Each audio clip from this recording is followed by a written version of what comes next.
आता आपल्या आवडत्या मालिकेचे संपूर्ण भाग मालिका प्रसारित झाल्यानंतर लगेचच पाहू शकता फक्त सन नेक्स्ट वर. भारतातील प्रेक्षकांसाठी मोफत सेवा. आणि कसं आहे ना गौरव, सुचित्राला बरं वाटावं, तिने अभ्यास करावा म्हणून माफी मागितली आहे. मी काय मनापासून माफी मागितली नाहीये त्या जयंतची.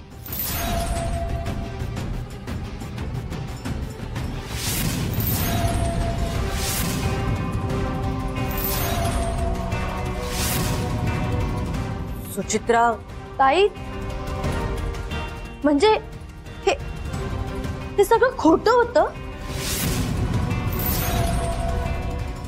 तू नाटकं केलीस? सुचित्रा ऐकून घे माझं. मला काही ऐकून घ्यायचं नाहीये. अगं अजून किती खोटं बोलणार आहेस तू माझ्याशी? दादा तू मला समजवू नकोस. या सगळ्यावरून ना एक गोष्ट क्लिअर झालीये की तुला खूप इगो आहे. चिटल्या दादा मलाही ओरडता येतं. या घरात ना सगळ्यांना हेच जमतं. आपलं म्हणणं खोटं ठरलं की ओरडायचं फक्त. अगं सुचित्रा,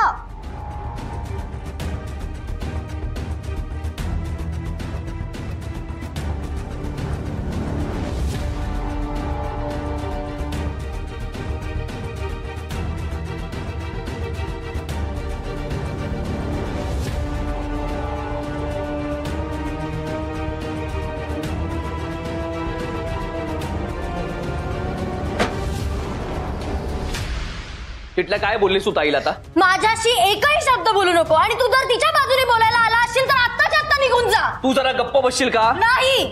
काय चाललंय तुझं? हा मूर्खाच का जरा? ताईशी असं बोलशील? हो बोलणार, कारण तीही चुकीची आहे आणि तूही.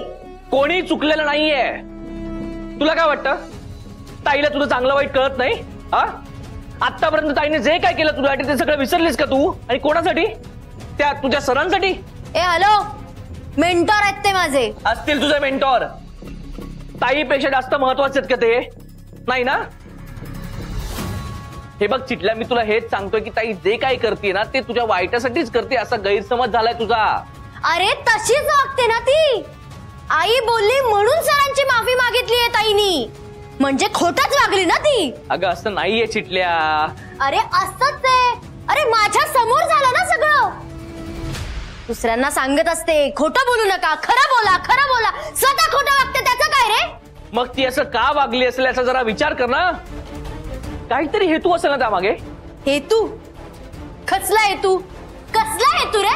तिचा फक्त एकच हेतू आहे, मीपणा मिरवायचा. सतत आपलं मी हे केलं सुचित्रासाठी, मी ते केलं आईसाठी, सतत मी. बस झालं.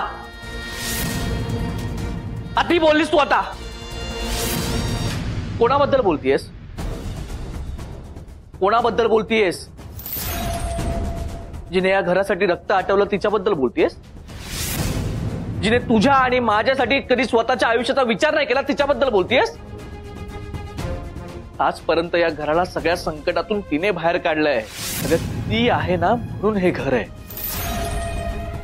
आज तू जी काय आहेस, आज मी जो काय आहे ना, तो फक्त आणि फक्त तिच्यामुळे आहे. खरं तर ना मला कीव येते तुझ्या स्वार्थीपणाची. ताईला स्वार्थी म्हणतेस तू? अगं खरी स्वार्थी तर तू आहेस.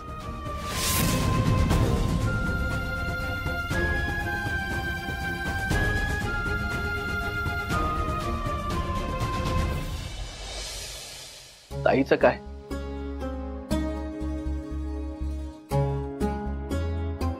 तिचं तर आता लग्न होणार आहे.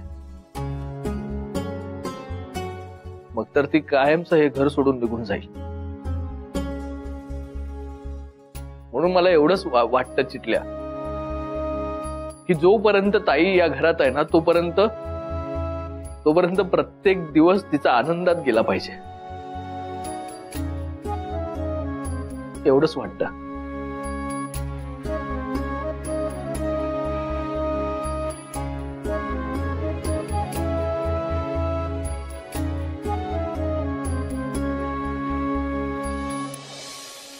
अगं प्रत्येक माणसाचं मत वेगळं असतं ना. तो कोणासाठी कधी चांगला तर कोणासाठी वाईट असतो. तुझी जयंत सर वाईट आहेत असं माझं म्हणणंच नाहीये. पण या सगळ्यात तू ताईला नको ना वाईट ठरवूस. उलट घरातलं वातावरण चांगलं राहावं म्हणून तिने स्वतःहून त्यांची माफी मागितली. हा मोठेपणा बघ ना ताईचा.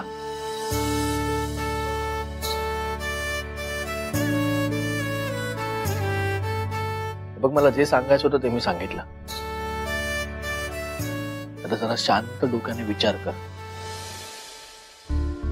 आणि मग तू ठरव तुला काय करायचं ते.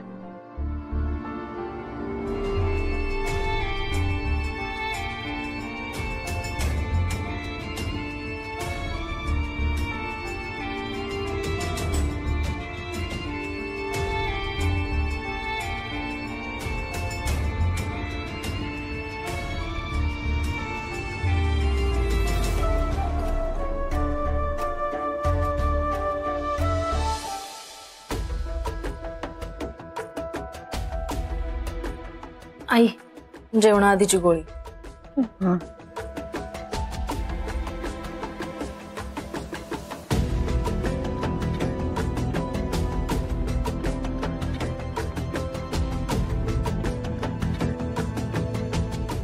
झाला राग शांत?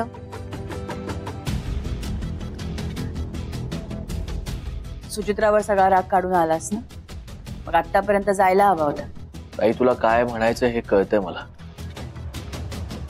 थोडं आधी कळलं असतं तर बरं झालं असतं.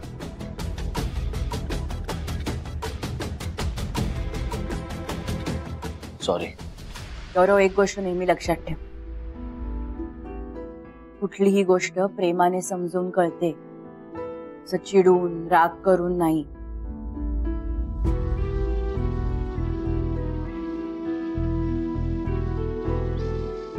विक्रांतने शिकवलंय मला.